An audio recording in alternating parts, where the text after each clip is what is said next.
Not much has happened this week, maybe it's summer, holidays, who knows, but we'll see that some interesting stuff has happened and we'll take a look at it.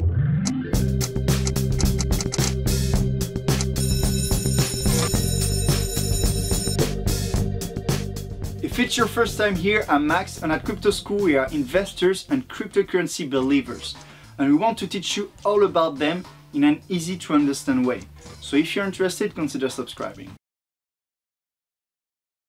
Augur is launched, guys. That's it. The platform, after 2 years of development, is launched. Now you can predict on anything. And guess what's the most popular prediction?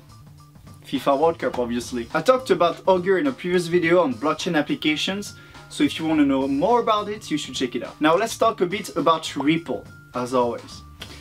They apparently have around 50% of the Indian market either using Xcurrent or a technology from Ripple or plugged into the Ripple net. Now this is really important because India represents approximately 20% of the whole human population, so it opens Ripple to a whole new range of customers. But there's a strategy behind that. When the majority of banks in India will be linked to RippleNet, will be plugged into RippleNet, Ripple will just have to talk to the US banks, not even negotiate, to convince them to use RippleNet to send remittances in India. And there are a lot of Indian workers in the US as well as in Europe and other regions of the world, so remittances is a huge deal here. One thing that makes Ripple so great is those kind of strategies.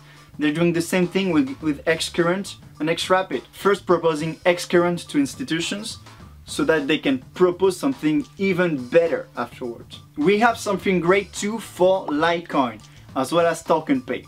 So what is TokenPay first? TokenPay wants to be a platform for cryptocurrency payments. So for example, they want to propose a debit card linked to a cryptocurrency wallet so that you can buy anything through your debit card with cryptocurrencies. So what we've got here is a partnership between both Litecoin and TokenPay, so that Litecoin can give their knowledge to TokenPay and TokenPay can implement Litecoin. So this deal is a huge opportunity for TokenPay, but also a great opportunity for Litecoin to achieve what they previously tried with LitePay, which didn't work.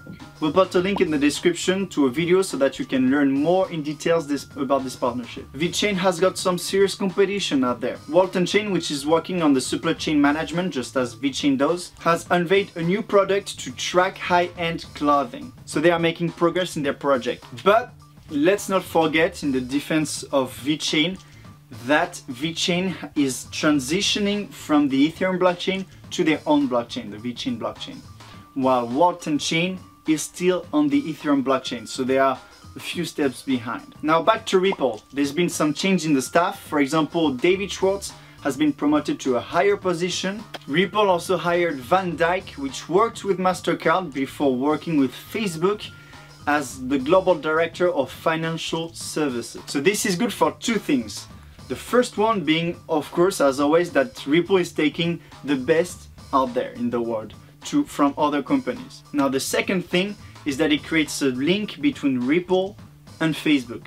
So maybe we could see some partnership, who knows. Now in terms of what's coming next this month, the SBI exchange, as you may know, is going to be launched with its main cryptocurrency being XRP. I already talked about it in the previous weekly report.